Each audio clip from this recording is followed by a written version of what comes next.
Hello, welcome to White Birch Tarot and Astrology. I didn't know I was going to do a reading tonight until about 2 minutes ago.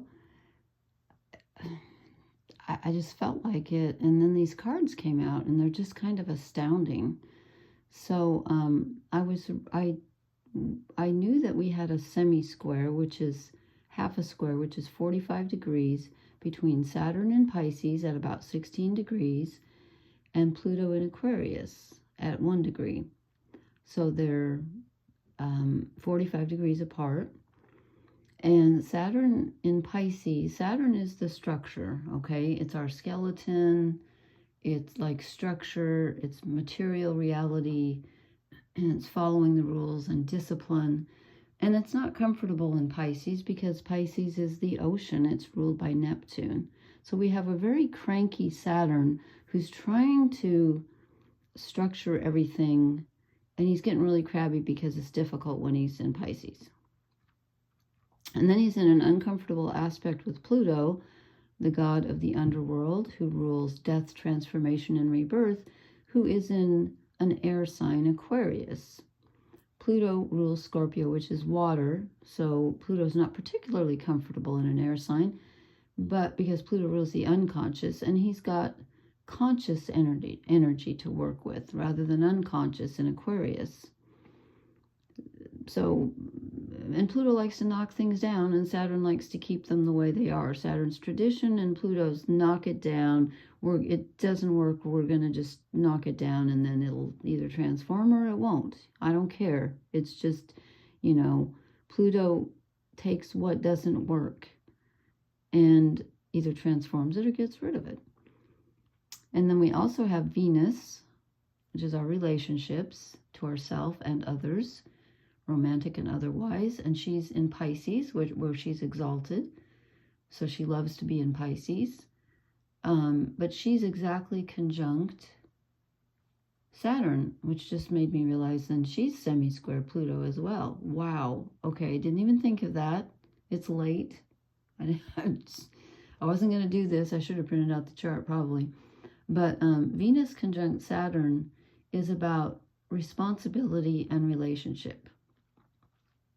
So it can be structured relationships, like nice steady ones. When they're both in Pisces like that, it means it's fated, it's karmic, and you could have a very heavy sense of responsibility with a relationship. Doesn't mean it's not loving. I'm not saying that. This is just about very old relationships. And when I say old, I believe in reincarnation. So, or whatever, something before this. So this is, if you're dealing with someone, it's someone you have a very deep karmic relationship with, I believe. Okay, so those two are together, which means Venus, now I got to think about this, Venus is semi-square Pluto. So Venus is in an uncomfortable aspect with the Lord of the Underworld. So relationships could be facing transformation or possibly even death. If the relationship is served its purpose and it's over, it's going to go. If it needs some work and it needs to be overhauled, then a transformation could be in order. But again, it's a karmic relationship. Either way, with all this Pisces, there's a karmic feel to it. So I drew 4 fairy cards, and I just want to show them to you because they're really something. I start out with the paradox. Okay, this is the card where you can turn it either way, and you get 2 different faces. Neither one is particularly pleasant. I think that one's kind of haunted, and this one's kind of, maybe that's Saturn crabby, and maybe that's Pluto in the end. I don't know.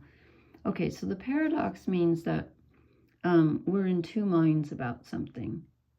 But when it's a paradox, the 2 things are opposite, and yet they're both true at the same time. So if I said to you, we are mortal, we die, and that's true.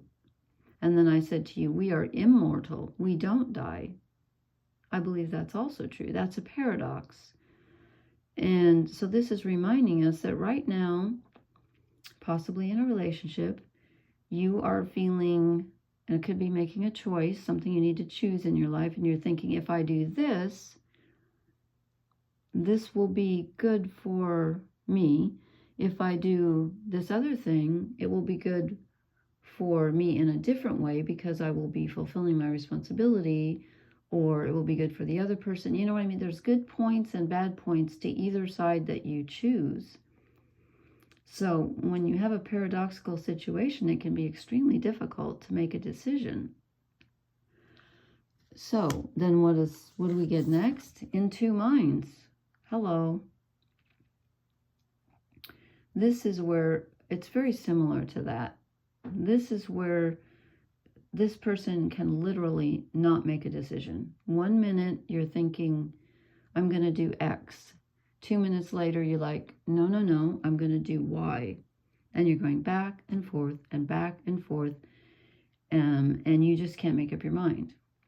So usually when you get this card, it's telling you to just do something, because otherwise you're going to be stuck in the same situation. You're not going to make any progress, and it's going to drive you nuts.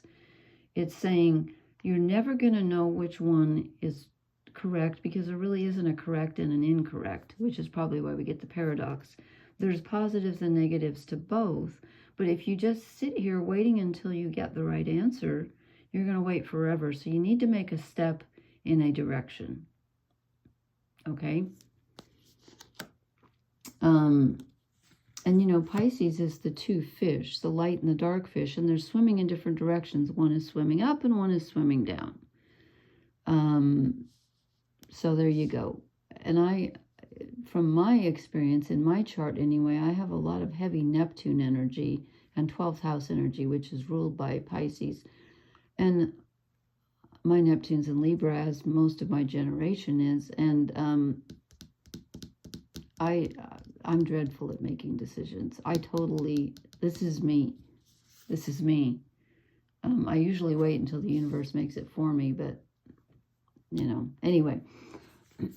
So, with all that Pisces energy, I'm thinking, yeah, it's not easy. Pisces isn't great at making firm decisions. Let's just put it that way. Okay, then I drew the Prince of Shadows, and honestly, the card called the Boy wanted to come out, which would have been very positive, but it didn't feel right to me. I wasn't sure if I was choosing right, so I put it back in, and I thought, if it wants to come out, it will.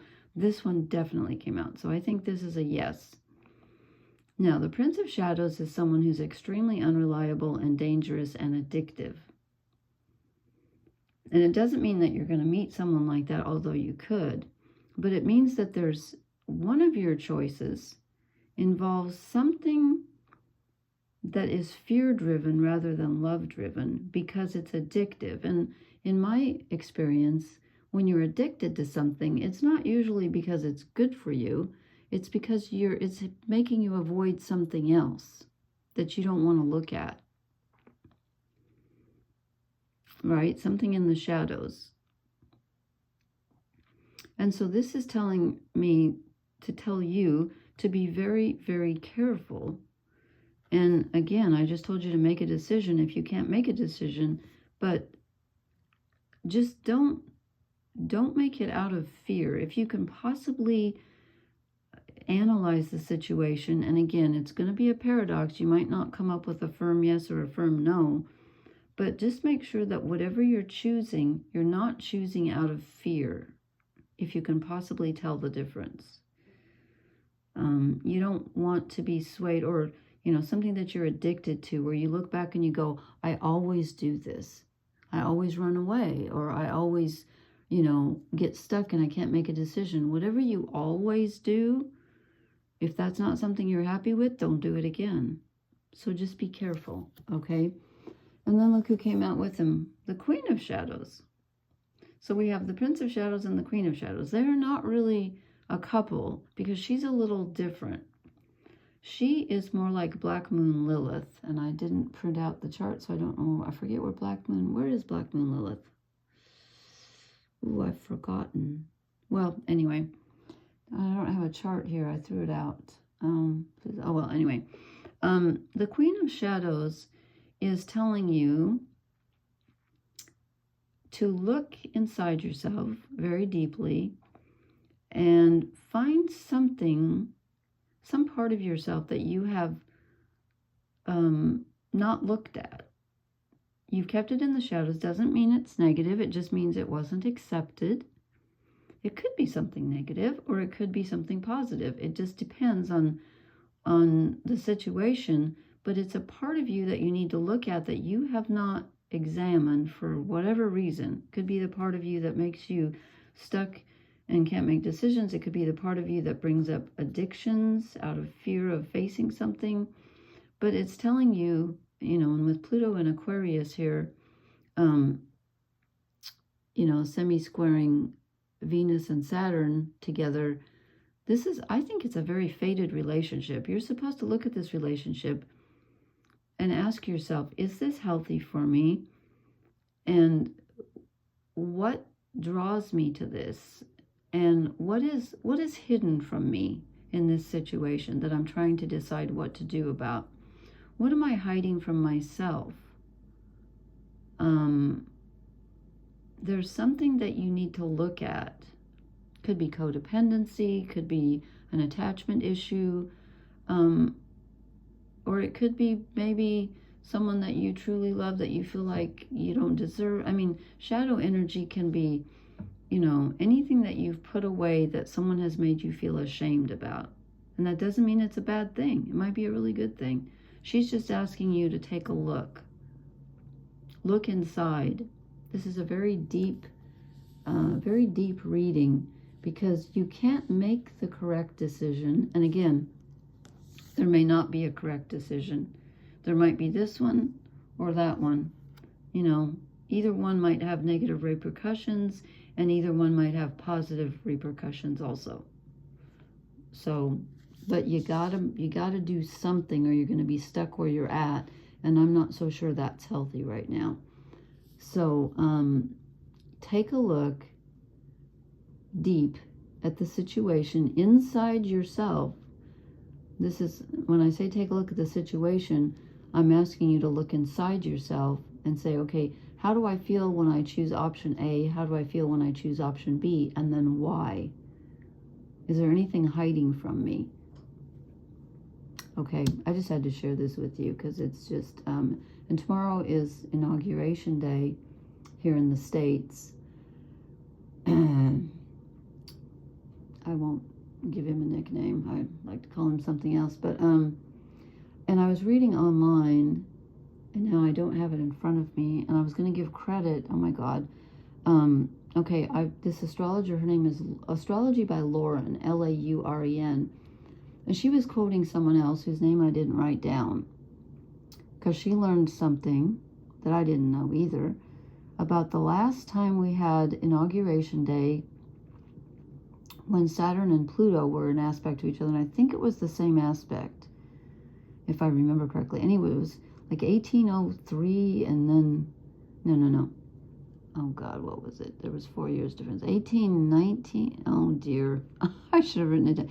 In the 1800s here in the States. Anyway, the last time we had this aspect on Inauguration Day, and now I say I don't even remember the president's name because I stink at American history. I'm an American. I know British history. I don't know American history. But anyway, the last time we had this aspect apparently on Inauguration Day, this president, you can look him up because I'll tell you next time, or I'll leave it in the comments tomorrow. It's too late tonight to add to it, but I'll do it tomorrow if you're interested. But the last time, I guess this president we had a war with Canada. I didn't even know that. And then the British came in and invaded. This almost sounds made up, but she wouldn't have posted if it was made. Anyway, the White House got burned down, and then we were fighting with Canada, and I'm like, oh my God. Trump's talking about, invading Canada. I can't believe this is happening. Truly. Anyway, so apparently, this is a very interesting aspect to happen on Inauguration Day. It hasn't happened since the 1800s. Or maybe it was in these particular signs. Clearly, I did not write down the specifics, but I thought it was interesting. So, okay, anyway, I will stop babbling and I just wanted to show you these cards because this is a difficult time for all of us. And some of this is collective, I believe. But I believe that because of the Venus aspect, and Saturn is not an outer planet. Saturn's, what do they call it? Interpersonal? It's Saturn and Jupiter are between the personal planets and the outer planets. And because Venus is involved, this affects us on a personal level too. So it's not just the collective with Pluto and Aquarius. It's, yes, some of the collective consciousness is coming through because Aquarius is ruled by Saturn and Uranus is the collective consciousness. But this is also personal because of the Venus aspect. So there's a situation in your life, in a relationship area, probably, that is very paradoxical. You're not sure which way to move, but you're going to have to make a decision. So just take these things into account. Okay, enough explanation. Over explaining. Teacher Lori coming out. Please leave me a comment, and if you want to,